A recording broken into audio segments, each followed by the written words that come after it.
States of America and to the republic for which it stands, one nation, under God, indivisible, with liberty and justice for all.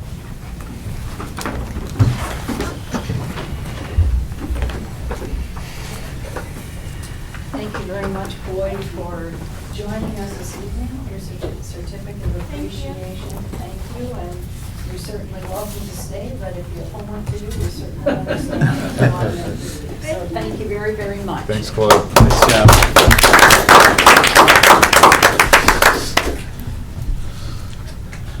And now we would like to introduce her principal, Marty O'Donnell, to give us some highlights from South Park Middle School.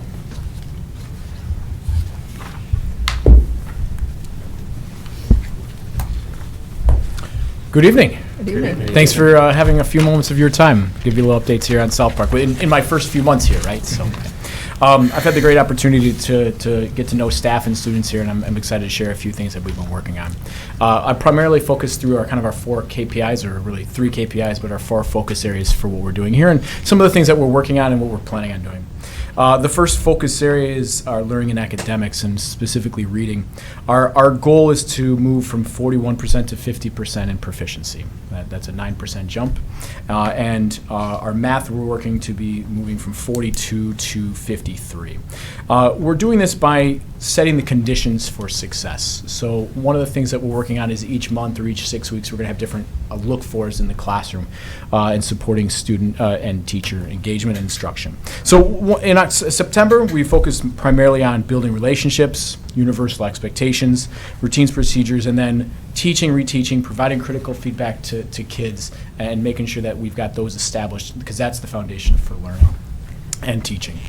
The next move here in October, and we'll be moving into November, is engaging students in learning and fostering a culture of learning. I know that that's something that we're primarily focusing throughout the district, but again, we're focusing what the conditions look like, what it looks like specifically in there, and we are using the framework for teaching as a common vocabulary and language while we're doing this.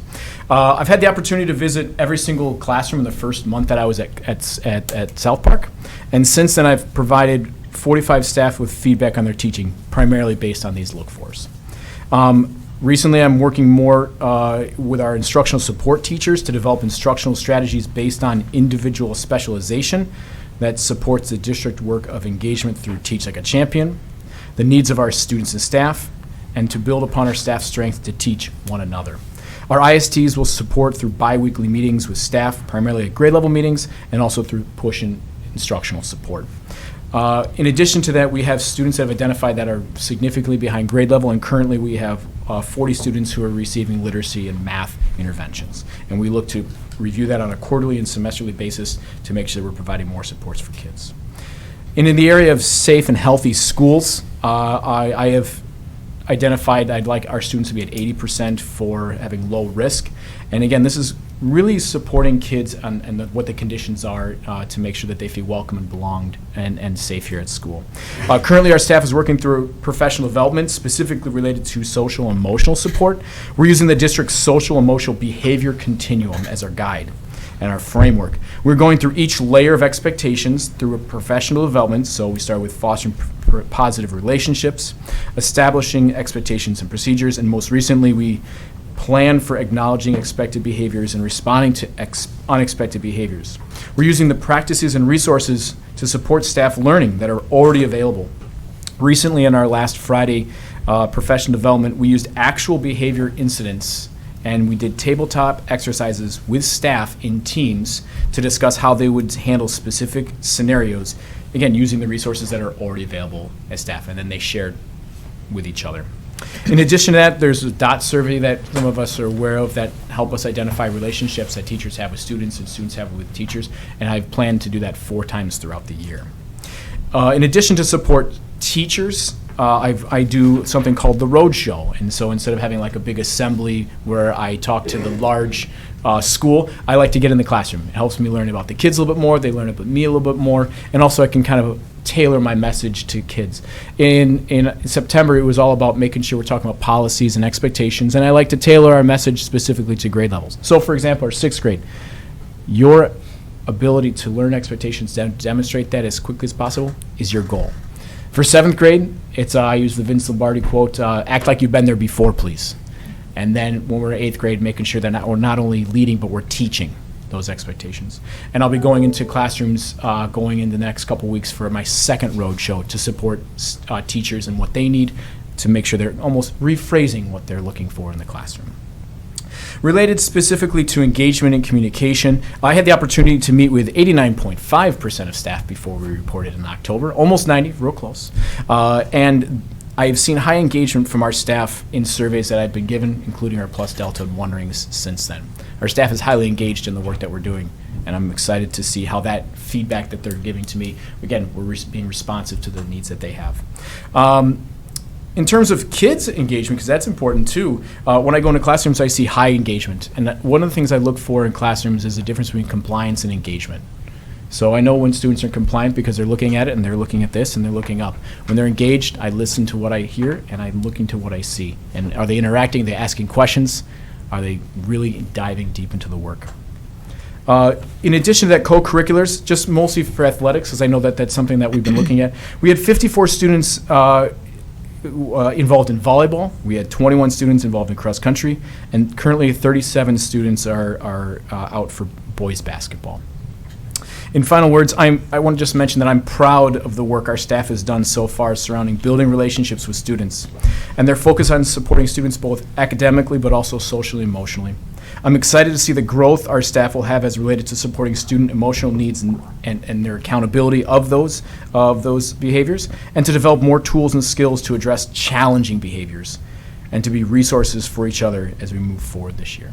I want to thank you for your time, and that's the quick update from South Park. So. Any questions? Thank you. I just have a couple. You said 40% of kids at South Park are getting intervention.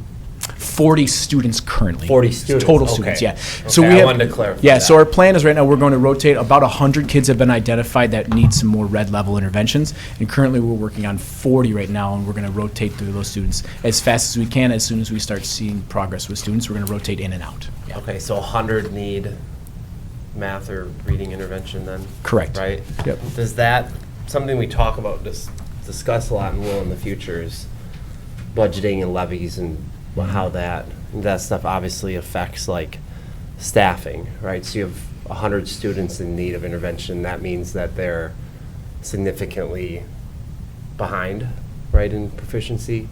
Does the staffing model, like, how hard is that for the school to meet those intervention needs, I'm guessing? Or do you feel like we can do that adequately?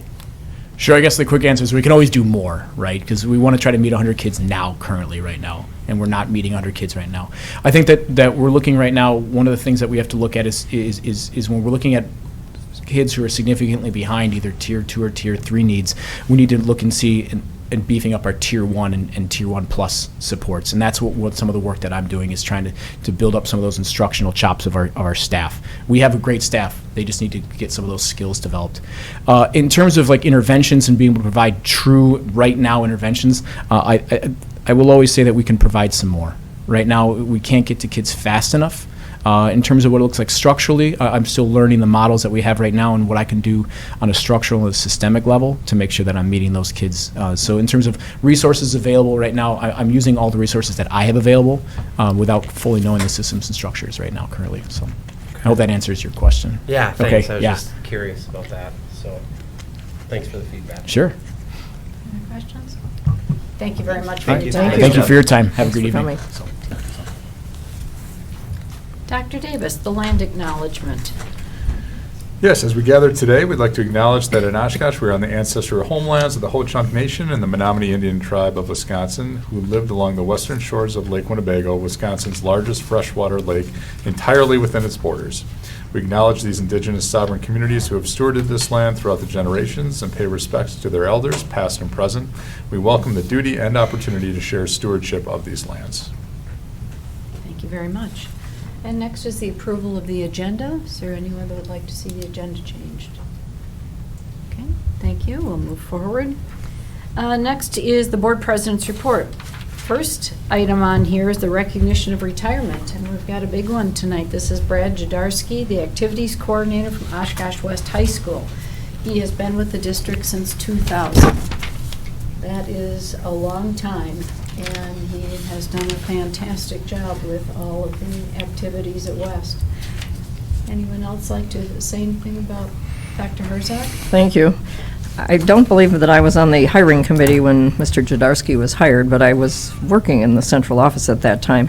And I always knew of him as someone who engaged himself in whatever it took to get the job done and make life easier for his coaches and for the athletes and the other activities at West High. To the point where when I attend basketball games over there at halftime, he's often the one pushing the broom, cleaning off the gym floor. So he truly has done whatever it takes to help the athletics and the other activities be successful. And once again, I'd like to wish him a long, healthy, and happy retirement, and to remind him that we're always in need of substitutes, so you might want to consider that in his future. But thanks, Brad, for all you've done.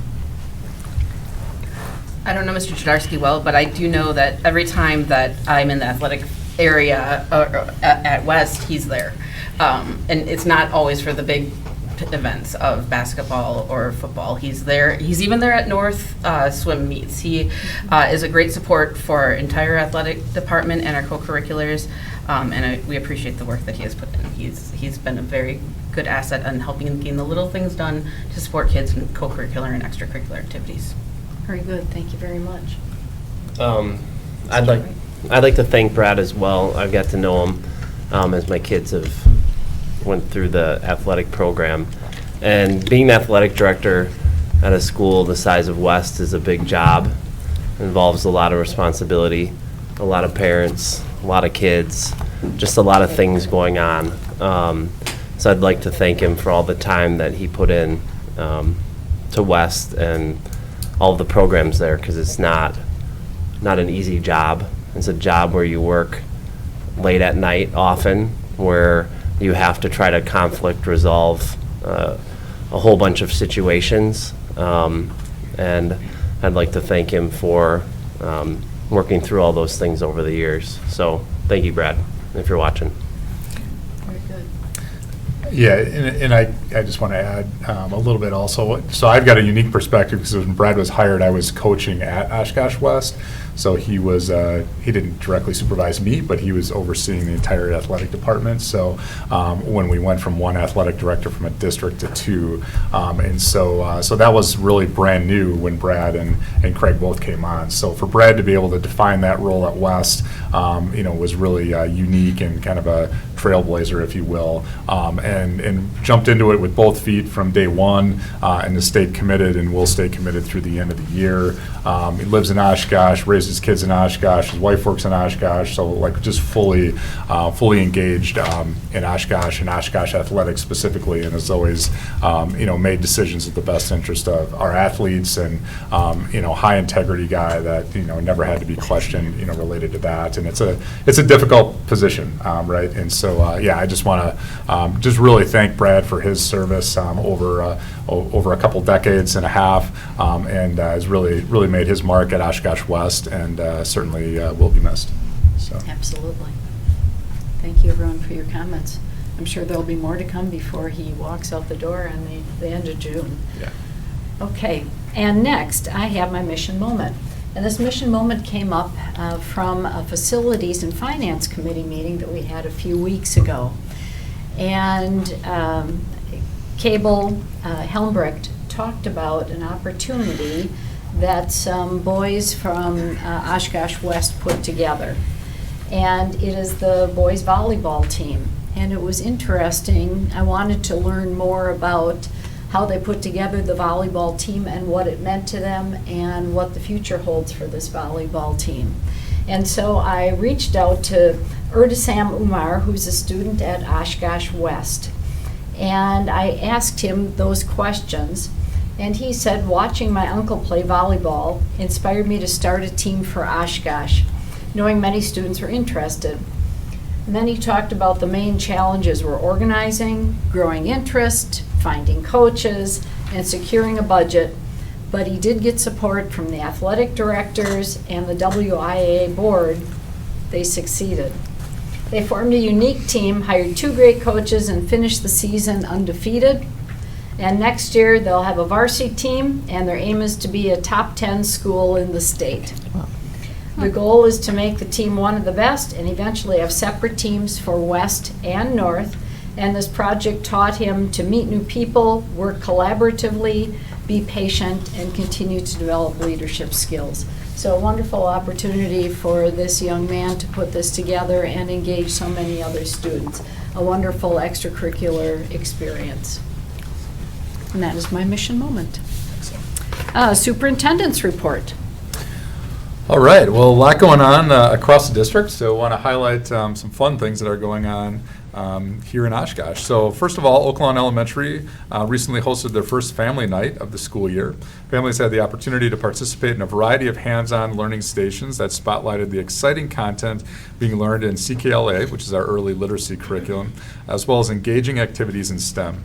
The evening was a great success, strengthened by the connection between classroom learning and home by allowing families to experience some of the school's students' curriculum firsthand. So thank you for everyone who came out for that night. During homecoming week at Oshkosh North, members of the school's Key Club spent time making bagged lunches for community members at the day-by-day shelter. Students prepared sandwiches and packed snacks and treats for a meal easy to eat anywhere. Not only did students celebrate homecoming by showing support for people in their hometown, they also embodied the club's core values of community service, fellowship, and leadership. So thank you for their work on their homecoming week. Shapiro second graders recently took a deep dive into local government to understand how their city runs. The students narrowed their focus from the broader U.S. structure to explore the essential roles and responsibilities of a city council. As a class, students discussed how the council makes major decisions concerning local laws and how community funds are spent. So we'll send them to a city council meeting coming up soon. Our community recently gathered for a dedication of the Merrill Memorial Corner, a special project honoring the deep legacy of our former school. The meaningful space was built using reclaimed pieces of the original Merrill School, serving as a promise that the spirit, dedication, and history of the school community will always be remembered. A special shout out goes to the over 50 Val Phillips Middle School 7th and 8th grade choir students who performed the national anthem that day, even though it was a non-school day. The corner is now complete, and we invite the public to stop by, check it out, and connect with that important piece of our district history. Oak Lawn Elementary recently celebrated the National Walk and Roll to School Day. Students of all ages walked laps on the school track, fueled by the engagement of local volunteers, community organizers, including athletes from UW Oshkosh. This event fostered school spirit, promoted healthy choices, and celebrated the power of community support for our students. Earlier this month, our North and West girls volleyball teams teamed up off the court to benefit the community. To add to their crosstown rivalry game, the teams hosted a combined donation drive, encouraging all spectators to bring in non-perishable food items and everyday goods. By the end of the night, 6 large containers were filled with donated goods for the day-by-day shelter. We're so proud of the teams for setting such a strong example of community spirit and giving back. So great work, ladies.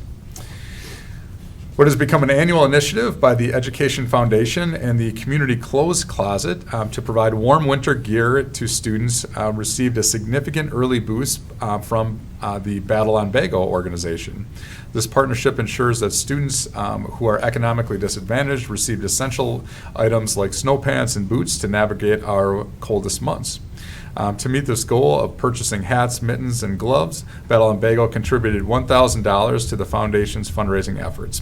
We thank Battle on Bago for their commitment to our students' well-being and to get them outside and hopefully future ice fishermen who can join Battle on Bago, and then it's full circle. Oshkosh West and Oshkosh North students in our building construction and wood technology classes recently gained valuable career insights at the Construction and Trades Career Fair held at Sunnyview Expo. This event offered the high schoolers a fantastic opportunity to directly engage with industry professionals and learn a wide array of trades. This hands-on experience is key to bridging the gap between classroom instruction and real-world employment, allowing students to explore diverse and rapidly growing career paths in the construction sector. The annual 8th grade volleyball versus staff was held recently at South Park Middle School, bringing excitement and competitive fun. Both sides put forth a tremendous effort, cheered on by an enthusiastic crowd. Ultimately, the staff clinched the win and came out as the champions, holding on to bragging rights until next year's annual challenge. This event continues to be a fantastic way to build positive connection between our staff and our educators.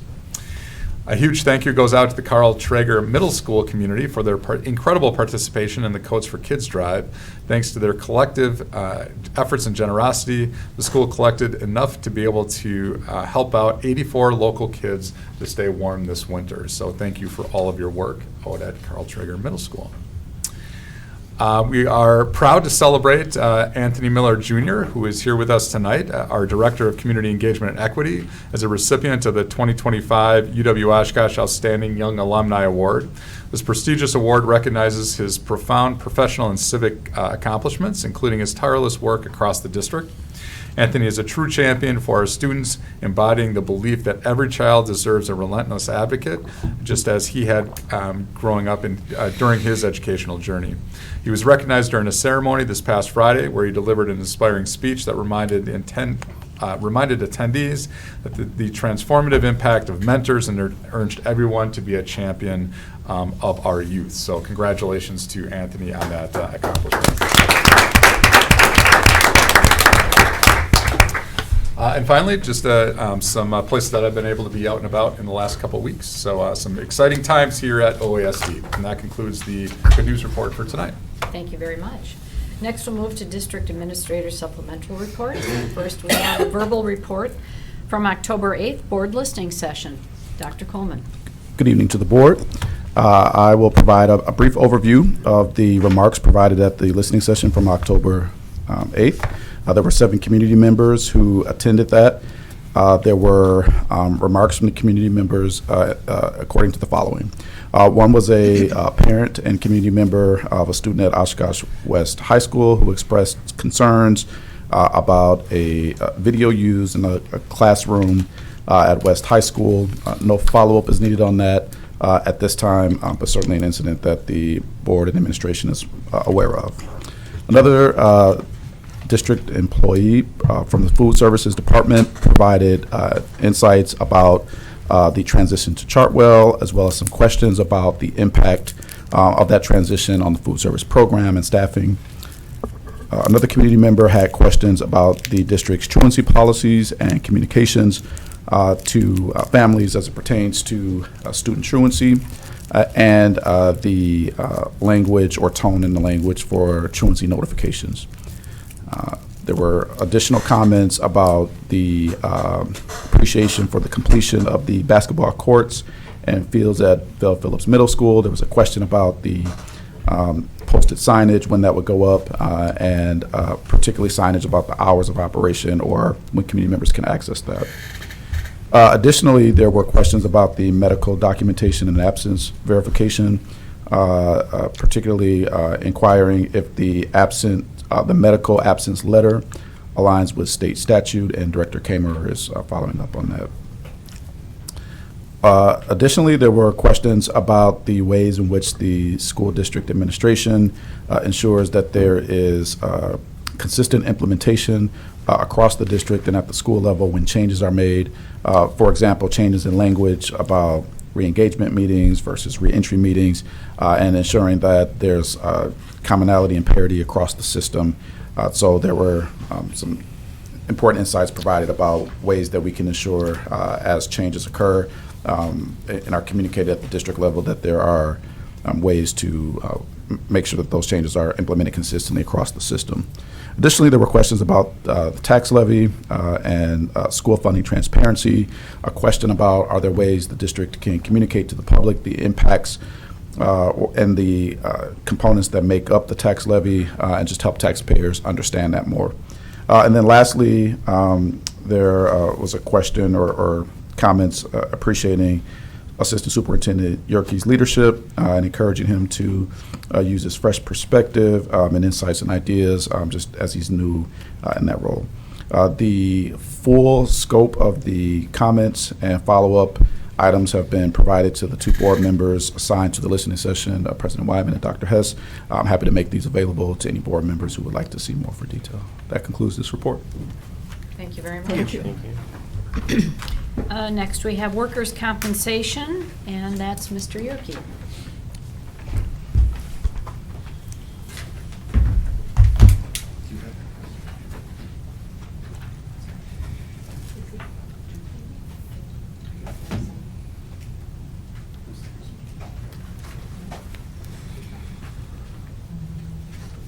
Do you have it? Otherwise, I'll share it with you quickly.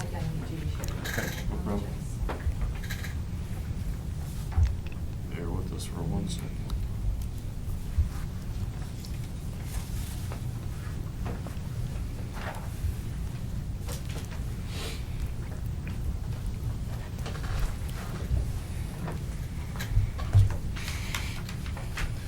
Well, good evening, Board. Appreciate you letting me take a few minutes to talk about everybody's favorite mod rating. The interesting thing with mod rate, I always get asked what mod rate stands for. An ongoing thing I've heard for I don't know how many years. It doesn't start with an M, it's experience modification rate. So when people are like, what does mod stand for? The acronym doesn't match up. So experience modification rate always confuses people. Some key communication pieces, high level, the mod rate in numerical assesses our on-site worker injuries. That could be slips and falls, that could be a teacher standing on a desk trying to tack up a picture, he falls, it could be a bite from a child. Any on-site worker injuries fall into that mod rate category. The mod rate at the end of the 24-25 school year was a 127. Industry average is a 1, and I'll walk you through that scale here in a minute. And probably the biggest news on this is the district moved to R&R Insurance and West Bend as the workers' compensation insurance carrier. West Bend, we felt, provided better services, specializes in workers' compensation claims and insurance, which our district could use that assistance working through those processes and those pieces. So for my time, Drew and his team made that move to West Bend Insurance, which I think is a good move for our district. Some of the major points in this report, the mod rate is the ratio of the cost our district worker compensation claims really compared to similar size districts. And then they use that average mod rating of a 1. Anything above a 1 means you're worse than the industry standard. Anything below that means you are better than the industry standard. So then we're really compared to districts of similar size.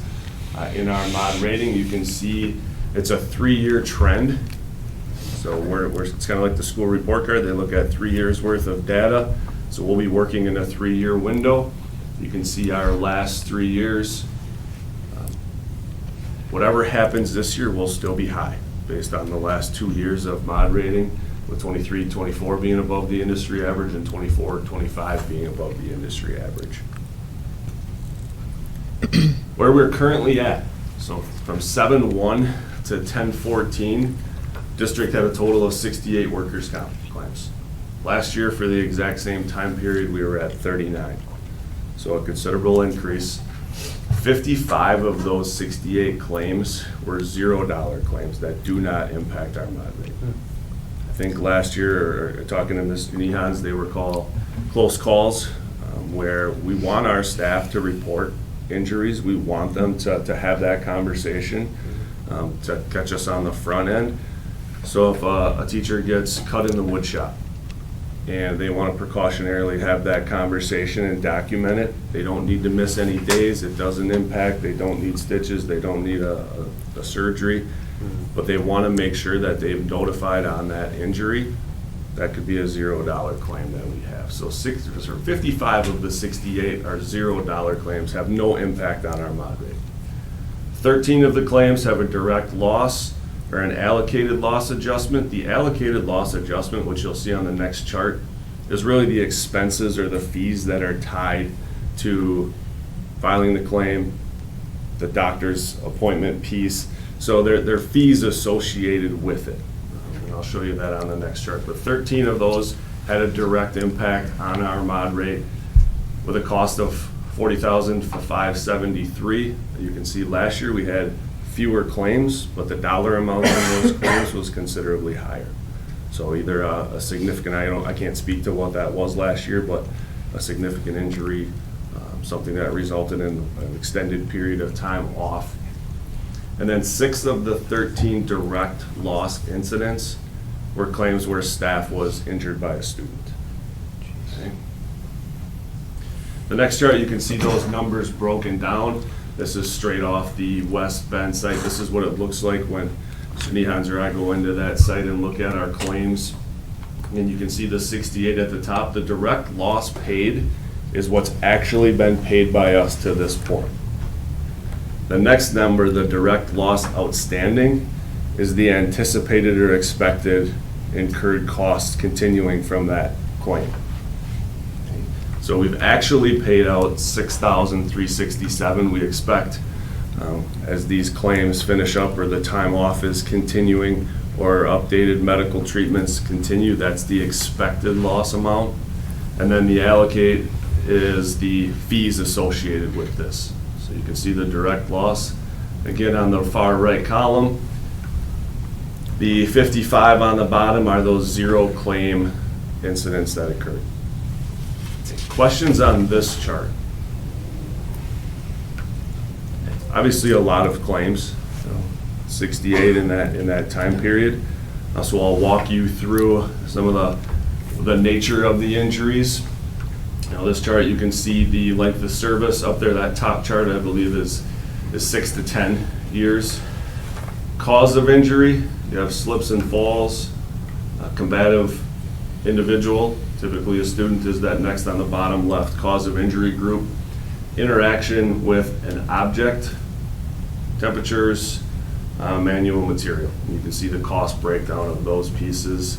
Nature of the injury, everything from dislocations, lacerations, burns, etc. And then the body parts on the right.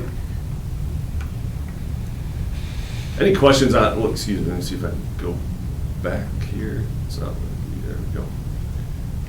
Any questions on this slide based on the breakdown of injuries? And then strategies. My understanding is this is a conversation from last year. I've had numerous conversations about the conversation that I wasn't here for based on workers' comp.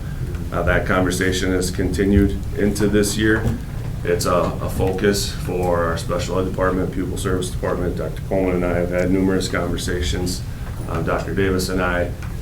So the things we're currently doing, the switch to West Bend provides us with better services.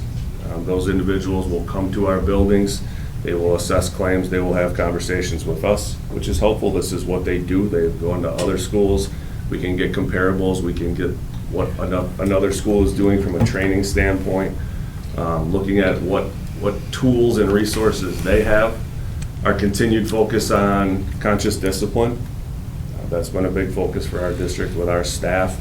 Learning techniques, tools for dealing with students, and then our nonviolent crisis training, which we've been doing for an extended period of time here. How incidents are handled, we've made some slight adjustments just based on me being new and having that perspective on wanting to be involved more at the ground level with some of these things. So our special ed director, Mrs. Skistad, has done a fantastic job of, we've directed these to our plates. So we want to know when an incident happens, especially if it's special ed. Kelly will take that, but we want to have an understanding of what happened, what's the process, what have we documented, what's the follow-up, whether it's a paraeducator or a teacher, or with facilities or maintenance if it's a slip or it's a fall. So we're involved in this piece at a high level. Ongoing conversations with the people involved. Training matters, conversations matter, follow up with individuals involved to get their take on it, their perspective, and work through those scenarios is ongoing. And again, incidents involving repeat staff or students are coming to Skistad and I directly, and we're having conversations with those individuals and people to figure out how we can help and mitigate some of these pieces. So a lot there in a short amount of time. Questions on our current mod rate. The one thing I think I didn't throw in there was, it's a KPI in our strategic plan. It's a piece of what we're focused on. And that current score of a 127 would be a 1 rating on our strategic plan. Knowing that it's a 3-year average, we will likely go down in that spot next year on the strategic plan report card. Questions, comments? Dr. Verzette? Thank you. We often talk about how important safety is to us.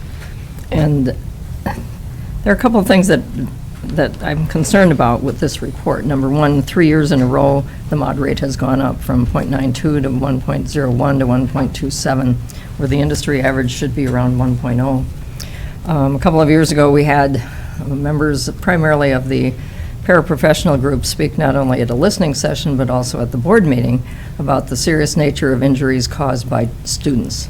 And you've noted in slide 4 that 6 of the 13 direct loss incidents involved a student striking a staff member.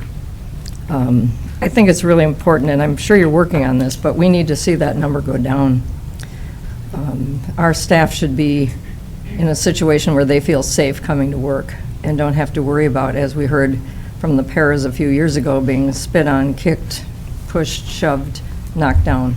So I think this has to be a high priority item for us to protect our staff and to protect our students. Thank you.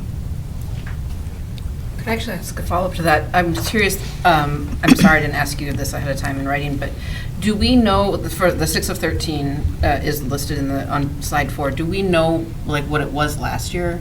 It's okay if you don't know off the top of your head. I don't know Yeah. off the top of my head what during that time frame that number was for comparable. Dr. Vez? I think last year, when I was on facilities and finance, I think we kind of talked about this. I think we talked about the change going to West Bend. And, knowing that I think you suggested maybe they were kind of experts in this field. I think the big question is, we want to prevent this from happening. And so I think the question is, what kind of training are they providing? And is it getting provided to the entirety of the staff, or is it kind of selective at particular school? How is that happening? Yeah, I won't be able to give you a robust answer, That's being fine. just a month and Yep. a half into Yep. tracking these pieces. In my conversations with West Bend and Mr. Nehans in this transition is, they will come out and assess that situation. They will look at the incident itself. They'll provide feedback to the teacher, the principal, me, special education, pupil services, and help us formulate a plan on corrective action, as so to speak, an after-action plan. Haven't experienced that yet. Don't know what it looks like, but I do know that's their specialty, where the other company wouldn't send a person in-house to evaluate those things. You'd get I'm assuming the common answer. So I will give you a better update when we have them in, which will likely be sooner than later. Appreciate it. Thank you. It's rather unfortunate that it's a 3-year average, because even if we do really well this year, Yep. we can't increase, it won't show up for Correct. 3 years. Yeah. Any other questions, comments? Okay, thank you very much for the report. And next we have Mr. Schmidt, cybersecurity update.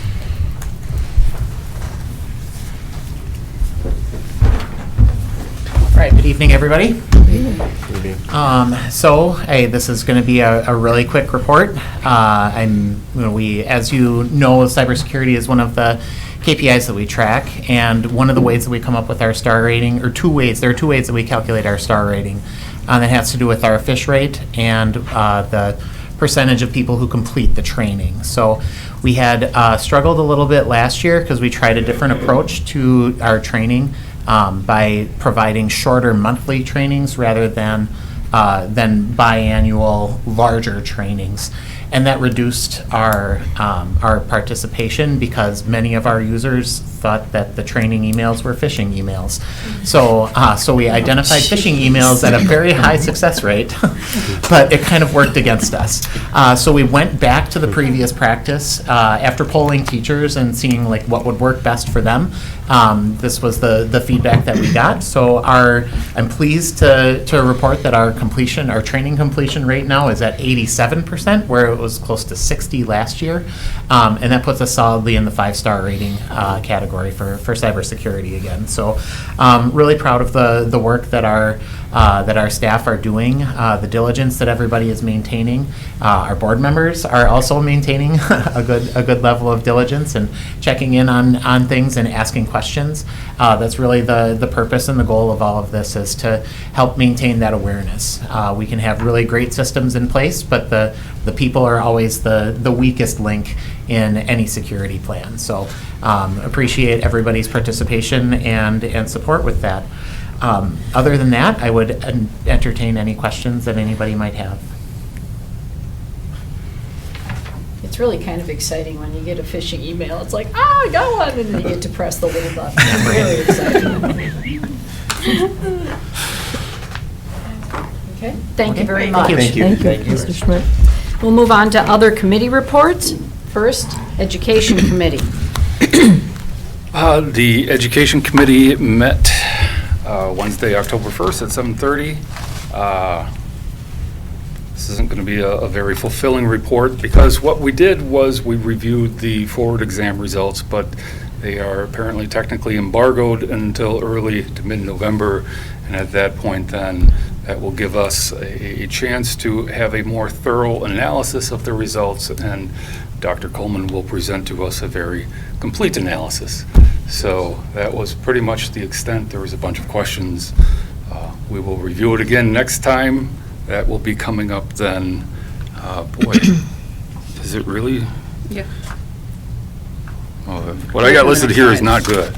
Oh, there we go. November 5th at 7:30 a.m. So, thank you. Thank you very much. Facilities and Finance.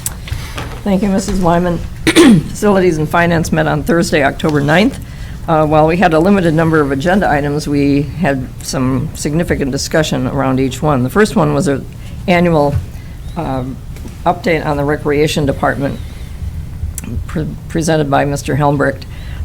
Key areas of impact were noted that involved over 120 rec programs with over 7,000 youth and adult participants in 24-25, which was up from 6,000 plus in the previous year.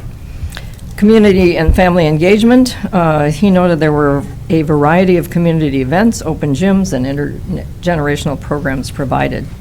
There is a 50% discount for families who qualify for free and reduced lunch and free summer school programming. So even those students who are in schools where free breakfast and free lunches are provided, it's important to fill out that free and reduced lunch form so that they can qualify for discounts with the Recreation Department. He also noted a new program for adults with disabilities. We do have the Adapted Sports League, but that only goes through age 21, and so the Rec Department saw a need there and has instituted a program for adults with disabilities. The 2025 summer school highlights included over 3,000 participants with 12 new programs and over 20 community partnerships. The department received some awards from the Community Votes Oshkosh 2025, where they took second place in Family Rec and Youth, Sports and Recreation. They took first place in swimming lessons and in Parent and Child Care Youth swimming lessons. In the summer, there were over 150 seasonal workers employed with a starting wage of $15 an hour. Upcoming initiatives include expanding youth basketball to kindergarten, a new high school co-ed volleyball league, new art and craft classes, and continuing free ice skating partnership. There was an update on the Sheldon Nature Center, where reforestation efforts have resulted in over 800 trees being recently planted, and a need for succession planning for the Sheldon Nature Area Committee, as many committee members have moved out of state or ended their time with the committee. Recent projects for the rec department include the completion of the Lakeside Elementary Playground, which was installed in September of 2025, and the Jefferson Playground, which was completed in August of 2025. Future playground plans include Oakwood, as well as Traeger, which would be funded through referendum dollars. E-Cook potentially would receive a new playground next year, which would also be non-referendum. The goal is to have 2 non-referendum playgrounds by the start of next school year. There was also an update provided on the Kimball Auditorium, which is operated by the Recreation Department. Upgrades included wireless, touch panel, and TV monitors. There will be an effort to renovate the upcoming, there will be an effort to renovate the dressing rooms with a $10,000 grant. And high school boys co-op volleyball is undefeated at the JV level. I'm not sure why that's under the Kimball Auditorium, but that's where it is. Our second major agenda item was the boundary line scenario update, led by Mr. Yerke. The first phase of the boundary changes team included Rachel Bauer, Drew Nehans, Aaron Cools, and Craig Schlevey. The current situation is that with Shapiro Elementary closing, the Shapiro boundaries include students attending Franklin and 4K early learning. Out-of-area attendance complicates the changes, and so that means that construction at Franklin, which is near capacity, Jefferson, which is at capacity, and Carl Traeger, which is further away and will be under construction and near capacity, would limit where we can place the Shapiro students.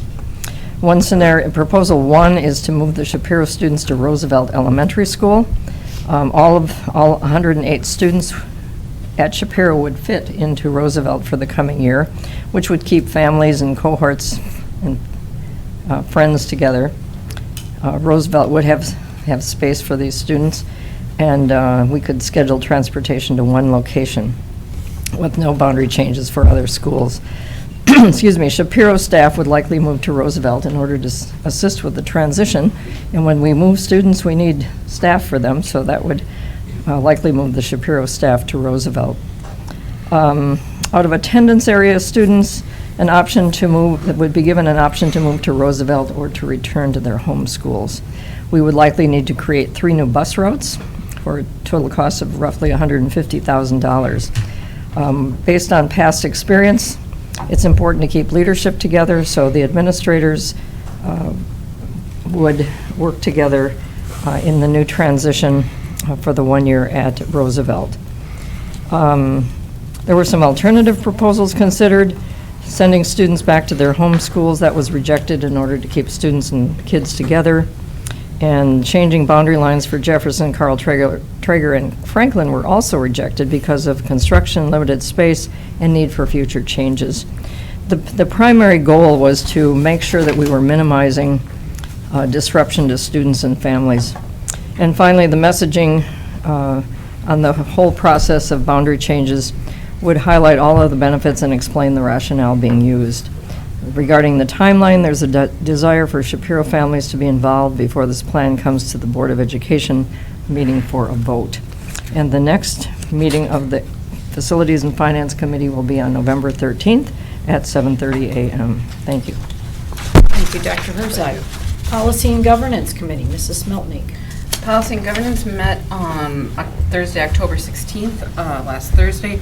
We went through approximately 25 policies and 2 administrative guidelines that came to us because they involved salary and monetary issues, which normally would not come to us but for that reason. All of those policies are noted in 2 ways. First, they are on this agenda tonight, in the consent agenda for approval with modifications to those. And if people are interested in seeing the details as to the why behind each of these, it is available currently. The agenda that provides short explanations for each of them under board, committees, and then Policy and Governance Committee. So I'm not going to read through all 25 of those as to why the changes were made. But it's available if people want to look at that. Our next meeting is currently scheduled for November 20th, also at 7:30 a.m. Great, thank you very much. Okay, let's move on to agenda and non-agenda related public forum. We have no one this evening on agenda related public forum. We do have one signed up for non-agenda related public forum, and that is Mr. Watts. If he'd like to come to the table. Man, And- I just put a mint in my mouth. Very kind. Well, I have to, let me read this a little bit, you'll have time for your mint. Please clearly state your name, city in which you reside, the topic you wish to address. Limit your comments to 3 minutes, and remember that use of specific names of district personnel, titles, or identifiable descriptions may lead to legal liability. Okay, Thank you. you're welcome. That was a very tasty mint. First of all, thank you so much for what you all do for the district. I have 2 children in this district. I wrote something here for you. I'm going to try to get this out in 3 minutes and be a lot more politer than you may have experienced me before. Good evening. I'm here tonight as a parent, a neighbor, and someone who deeply cares about the future of this district. Racism and bullying aren't isolated incidents, but they seem to be running rampant in our halls. And the only way the way they've been able to persist, fester, and grow is not just disappointing, it's dangerous. These issues aren't just hurting feelings, they're hurting futures. We need more than acknowledgement, and we need a better solution. One that protects every child, holds people accountable, and rebuilds trust from the ground up. I want to recognize that leaders like Dr. Coleman, Tanisha Jones, and Brian Yerke seem to be allies in that effort.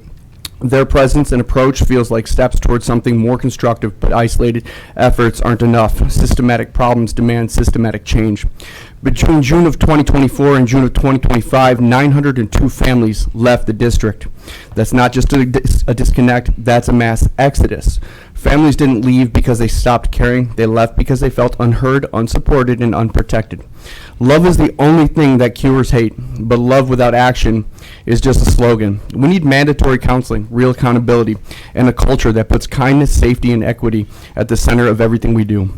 I've experienced hostility firsthand with who flipped me off on camera in front of... We're not going to use names. Okay, I was flipped off by a teacher at Jefferson Elementary in front of students, teachers, staff, and on camera.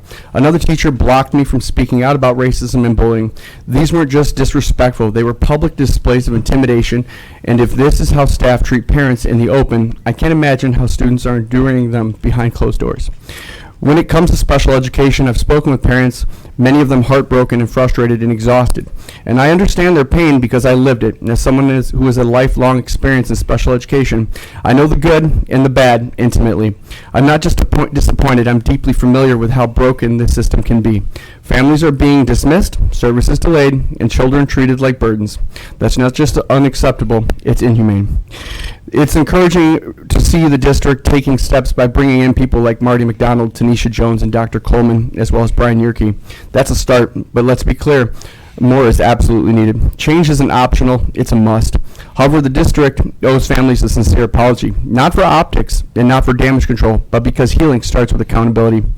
To the board, I want to say I'm not here to tear down.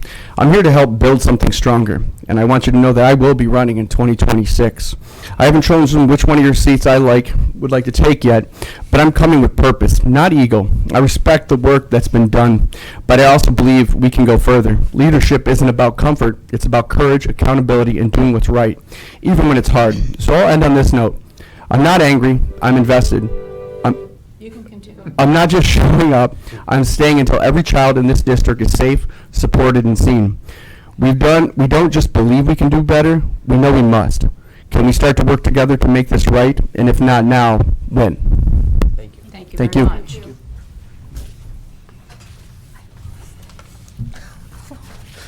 All right, we will move into the consent agenda.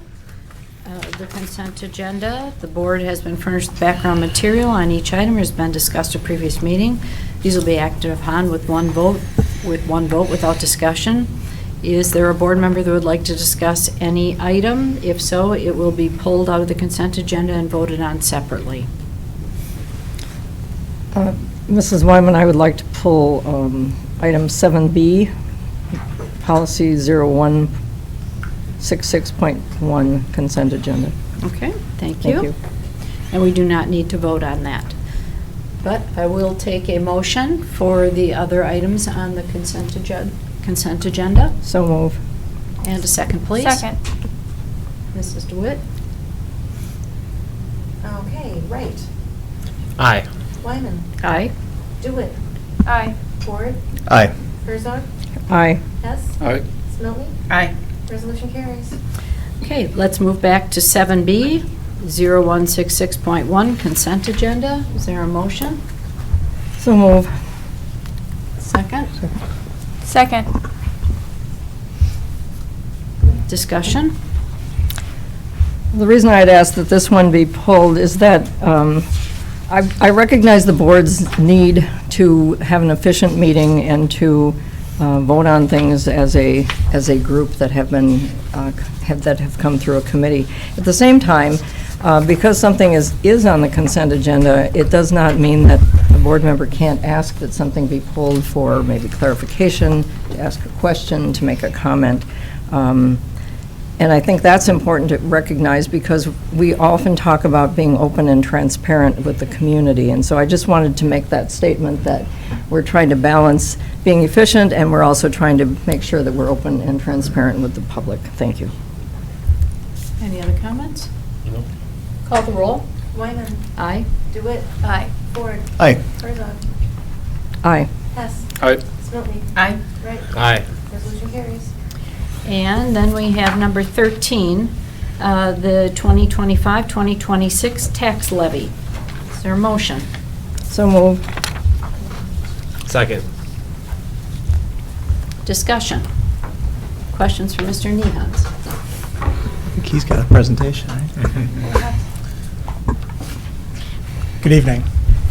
Just want to real quickly go through just some clarity around the tax levy and how our revenue limit formula feeds into the tax levy.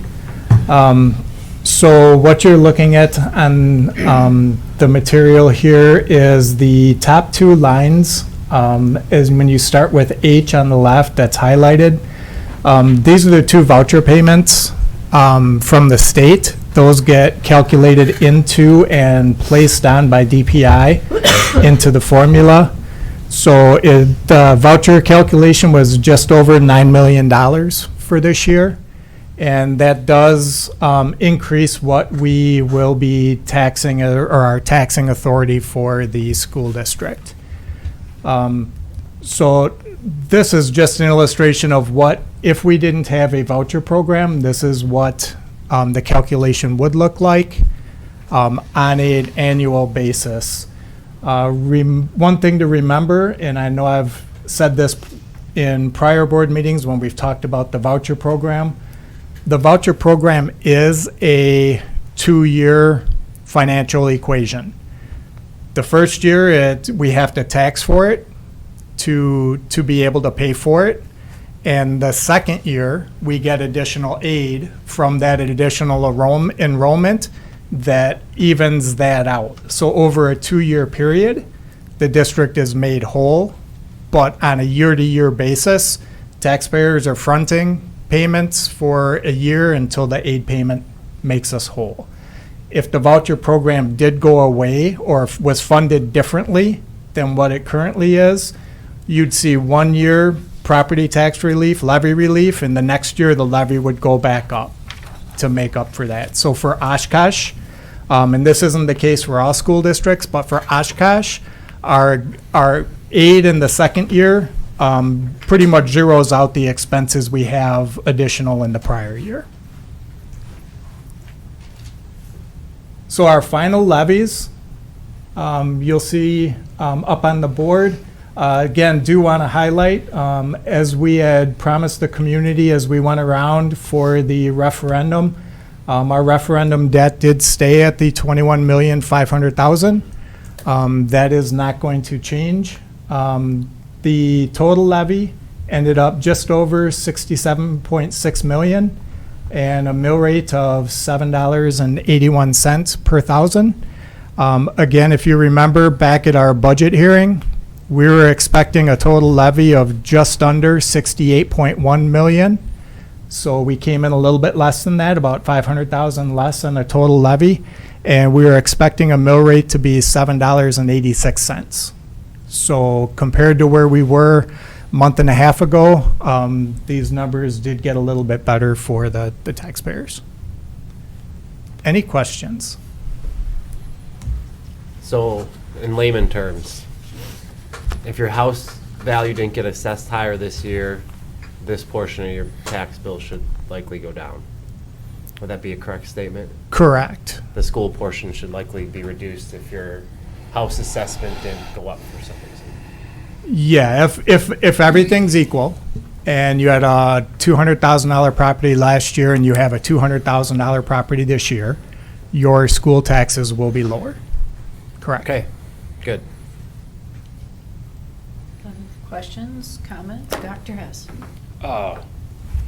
First off, the voucher program things that you did, when you presented the idea of what would happen if the voucher program was funded in a different source, you're also making an assumption that the legislature is also going to keep the generalized aid at the same level, that they're not assuming that they're funding some of the money into the generalized aid because they know they're paying for the voucher program. Is that not correct?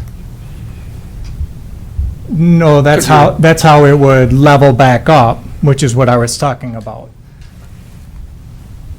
So the equation is the expenses would come off of the property taxes. To make up for that in Madison, you get your aid reduced on the next year, because AIDS lags. So it'll equal out. Yeah, I got this year what is it? This year we're counting it, or next year this year we're counting it, next year we're paying for it. That was the 2-year thing that you had presented, right? But then wasn't there a second slide that calculated the mill rate if in fact the voucher program was, the funding for it got separated from the school funding system? Right now. Are you talking this one? This one, yes. Yeah. Doesn't this assume, yes, I mean, the generalized aid stays the same, right? Correct, it would. Because aid lags. Aid lags. But in doing that, aren't you assuming that the legislature, when they go and decide biannually how much money is going in there, they're doing that knowing that some of that money is going to the voucher program? And so couldn't it be the case that some of the legislature would say, well, if I'm no longer funding it here, I'm not going to give this dollar amount, the overall generalized aid that goes to the entire state, I'm not going to give that much to that program because I'm not funding what I was originally funding, right? There's kind of a legislative intent where this assumes that all the aid money is still going to be there, that we're not going to change anything about the aid money. The only way the aid would follow directly in line with the expenses would be if they did it a full year in advance. So the legislature would have to vote, if they wanted to remove the funding source in 2027, that would be the earliest they would be able to do it, because they'd have to start the removal of the aid now in 2026, because it lags a year, to be able to have aid be at the same time as the expenses coming off. Which is why typically, when we've talked about the decoupling of the voucher program within a public school system, you'd calculate it on a 2-year basis because your aid always lags.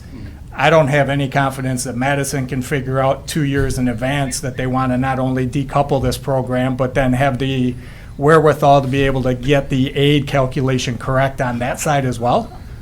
I haven't witnessed that kind of forethought in Madison, so I would think that's highly unlikely, which is why we always say for us, it's a 2-year. First year, the expenses come off, the next year, the aid comes off.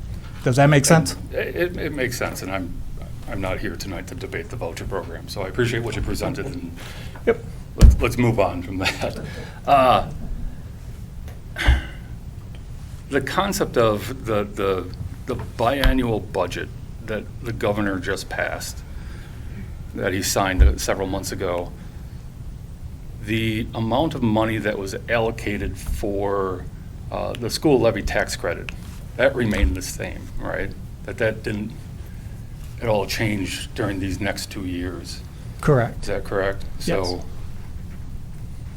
the 2 prior years, it increased a fair amount, in part to try to offset the fact that we were allowed to increase revenue limits kind of thing, and it didn't happen this year. We agree on that. The mill rates that you present, are those equalized value mill rates or are those assessed value mill rates? They should be equalized. So that therein is where I really struggle, is because property taxes, when they get calculated at the city level or any municipality, they're based on assessed value. So when we present equalized value mill rates, that does not reflect what is likely to happen when somebody opens up the property tax bill. And so I'm really struggling with a presentation or a notion that in fact, when people are going to open up the property tax bills, they're actually going to see a reduction. I think in the townships, well, I know in the townships, they will see an increase. When it comes to the city of Oshkosh, well, I think probably because of the revaluation and the commercial side substantially increasing, the residential side will probably see something hold flat. But taxes are not allocated based off of equalized value.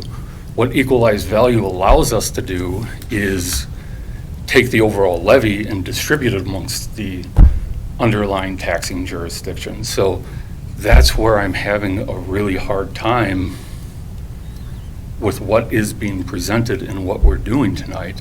I think most people, when we came to the idea of the budget in the first place, I said no to the budget. So it's probably not going to be a surprise where I land on this.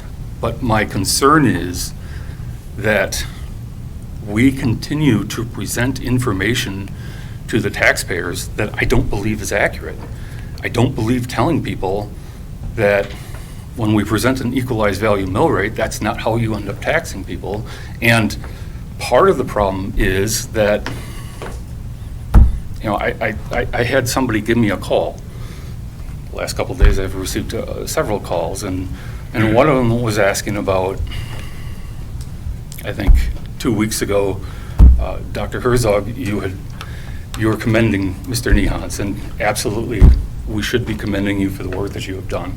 But one of the things that you brought up was the concept of we should commend Mr. Nehans on the fact that the mill rate has substantially dropped during his tenure here. And I looked it up, and I agree that in 2021, I believe, the mill rate was $9.41. And that this year, we're proposing a mill rate at $7.81. And you would look at that and you would go, gee, the mill rate dropped. I would also say that during that same time frame, that school levy tax credit, that tax credit that is going to try to reduce the taxes for us all, that increased by over 70%. So that too should suggest to people that your property taxes go down. Yet during that overall time frame, my personal property taxes on my house went up by 25%. And so that's the problem. When we look at an equalized value mill rate and present that, people take that as that's what's going to happen on your tax bill. And we've talked about it. Every year, we hear the mill rate's dropping, the mill rate's dropping, the mill rate's dropping. And everybody goes, oh, that sounds great because that means my taxes are going down. And then we get the tax bill, and it's a surprise. Nope, that's not what's happening. And so I think we got to get better at being more transparent. Your tax bills, unless you're in the city of Oshkosh and are residential, otherwise, for most people, their tax bills are going to go up. It's not going to go up a large amount, I admit that, but it is going to go up. So for all of those, well, in part because I didn't like the budget in the first place, I'm going to vote no here, but I think the main thing that we really got to work on is we can't sit here and present a statistic that makes people believe their tax bill is going to go down when in fact it's going to go up. So Possibly. Go ahead. Drew, just from the mill rate, so just the equalized versus assessed value, as you've presented the mill rate in previous years, we've always used equalized value, right? Has that changed? Like, No, is it that it gets done on an equalized value. So that's been A- a- consistent. Was that consistent with previous districts that you've been in? Correct. Okay, so that. Correct. So mill rate, when schools are working through mill rate, it's based on equalized value. Correct. The communication that we need to work through, it sounds like, is the transition that doesn't necessarily mean assessed value that people will get on their tax bill. Tim, is that correct? Right. So Like- that's the communication that we want to get across. So as Chris was talking about, the value of a property would be the assessed value. That's what we want to make sure we're communicating to taxpayers, Right. And that it's the presentation has been consistent. These numbers are consistent with what we get from the state. It's based on equalized value. It's our responsibility as a board and as administrators to make sure that we're translating that into assessed value. Doesn't mean that the numbers are inaccurate. It No, just means the definition, that there's a transition to be able to make that. there is nothing inaccurate about the numbers that were presented, absolutely. I just want to make sure. Mrs. Miltney. Yeah, I would just like to make a really quick point so the public is aware of full transparency. The board has provided the documentation that will be presented at the board meetings, and it is publicly posted on Fridays. We have a kind of gentleman's agreement, if you will, that if we have questions or if we want more information that we think would be helpful not only to ourselves to understand it, but also to the community, we are encouraged strongly to ask this of administration so that they can come prepared to share that information. And so I would hope in the future, if we are looking for things of knowing more about equalized value versus assessed value, and if you're not happy with the number that's out there, we can always ask for that information, and the board should be asking for that information so that we can get the best information not only for ourselves, but for the public going forward. So I'm just saying this so the public is fully aware, as we are struggling, working through some really difficult budgets, that's part of this struggle can be avoided if we can help admin be better prepared to provide numbers that we will want to be discussing at the board meetings. My other comment is it's never fun to address taxes. Everything I am seeing from this is we are doing our best to be responsible stewards for taxpayers. It is an increase of our tax levy that is less than inflation, and that's what we usually ask of businesses and of others. So we're doing the best that we can to prove that we are being very good stewards and moving forward, and being as transparent as possible for the reasons when there are changes, and I appreciate that. And it's never fun to have to vote on these tough decisions, but I am willing to make these tough decisions because it's in the best interest of our students. Thank you. Just real quick, you're talking mill rates. I love mill rates. No, mill rates drive me crazy, actually, for some of the same reasons Dr. Hess pointed out. And sorry to all my students who have taken my budgeting class, because they've heard me go on and on about this. It drives me nuts, and when school districts, municipalities are saying in the last 5 years, look at us, we're lowering our mill rate, because everybody's mill rate's going down because property values are going up.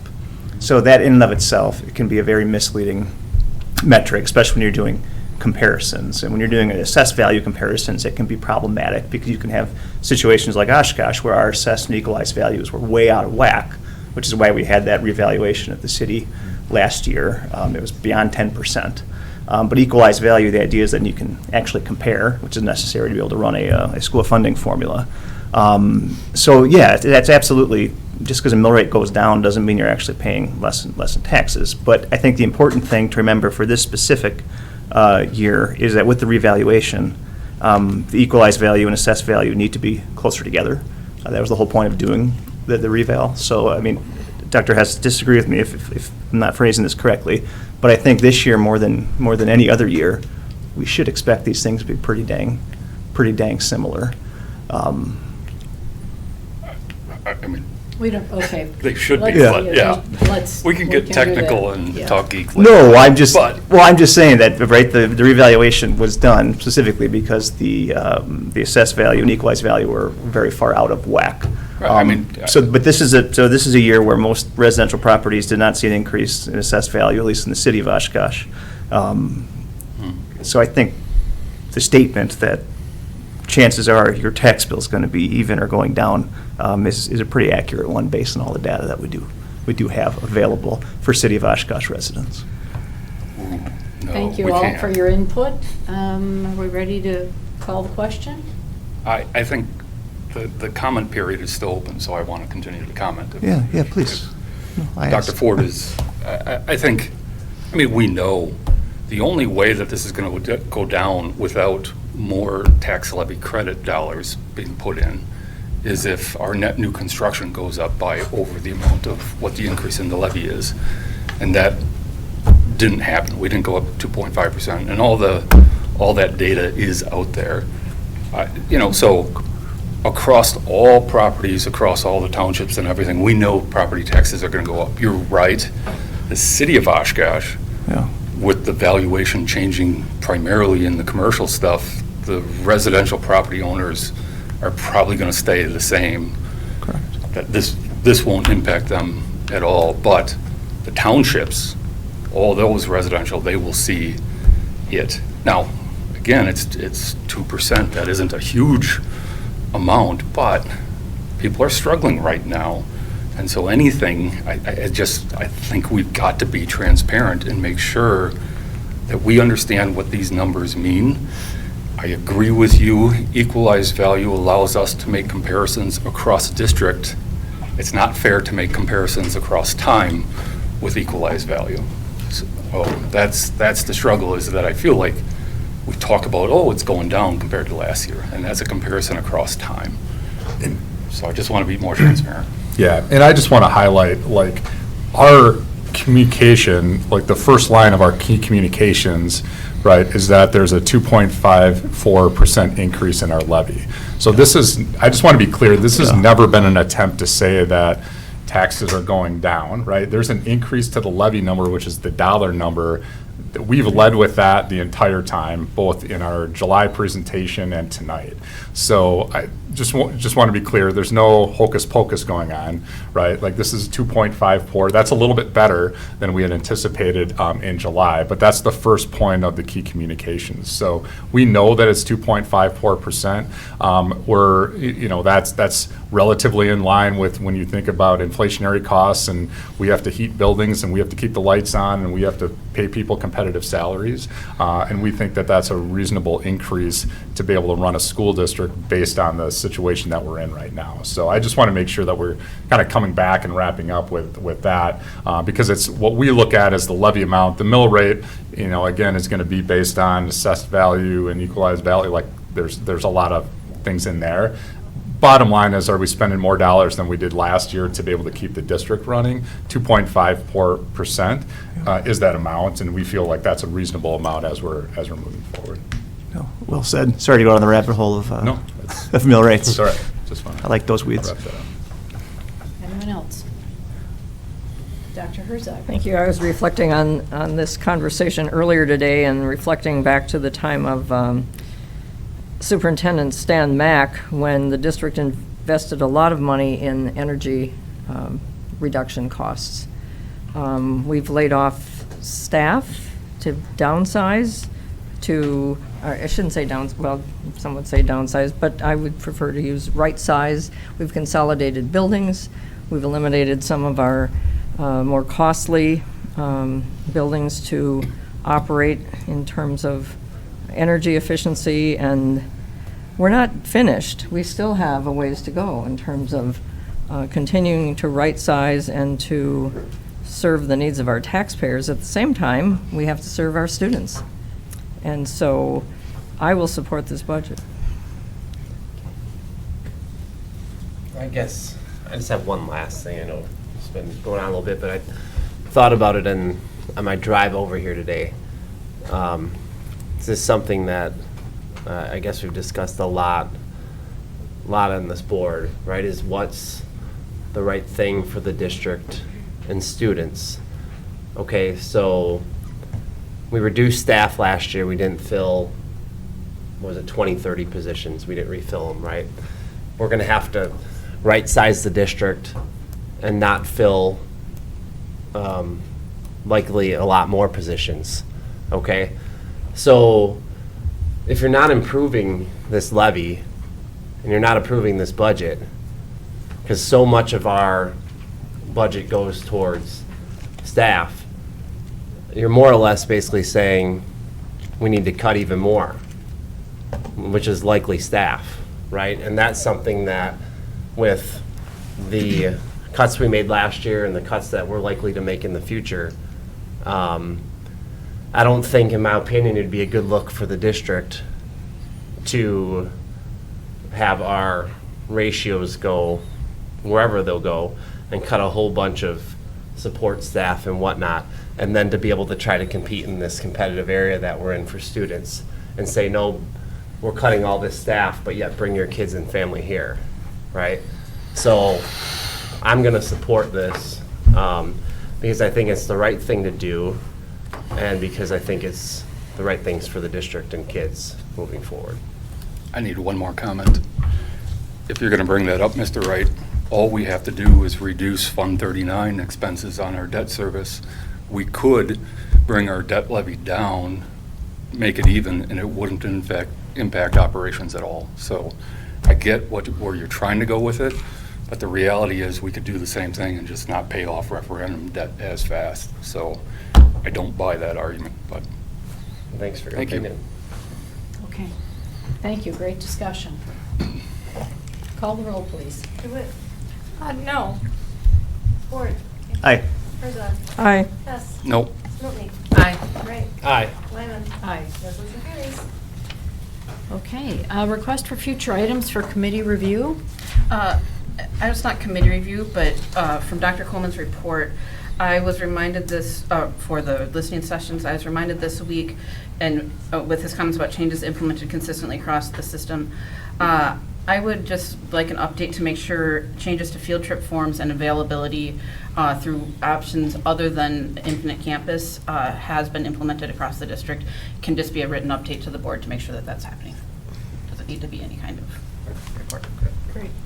Yeah, I mean, I think based on the conversation tonight, finance and facilities should maybe look at how we want to see this levy data presented in the future. Okay, So good. sorry, could you repeat that, please? Yeah, based on the conversation tonight, facilities and finance should probably see how we want to have levy data presented to us in the future. All right. Announcements. I have one announcement, and then I'll get to Dr. Herzog. Just a reminder to board members to schedule your school visits, trying to get them in before Thanksgiving so you can have your first one in, and then the next one, I'm saying, by spring break. That gives us 2 opportunities to visit the schools and see how they're doing. Dr. Herzog. Thank you, Mrs. Wyman. I wanted to give a shout out to Aaron Hunt, an AP psychology teacher at West High School, who hosted a gallery walk entitled Iconic Brain Project, in which all of her students created large posters and shared their knowledge and their new learning about the various parts of the human brain and applied that knowledge to either a fictional or a non-fictional character. It was very enlightening, and I felt like I learned a lot from the students. So thank you, Erin, for the invitation, and congratulations to you and your students on a job well done. Very good. I guess I'd like to give a shout out to the our local high school sports teams that are going to start state competition, or the competition to get to state this week. Good luck to them. I'll be rooting for you guys, and it'll be exciting to watch. So. Very good. Anything else? Since the high school members weren't here tonight, the play opens tomorrow. Squirrel Girl is going to college tomorrow. It's a half an hour play, so if you have a half an hour to spare, the kids been working hard on it. There's a show Thursday, Friday, and Saturday. At Oshkosh North. At Oshkosh North, yes, that's important. Very good. Okay. All right, motion to adjourn. So moved. Second. Mike, it was Mike. It was Mike. It was Mike. Okay. It was perfect harmony. It was Dr. Mike. And DeWitt, correct? Yes. Very good. Ford. Aye. Herzog. Aye. Hess. Aye. Milton.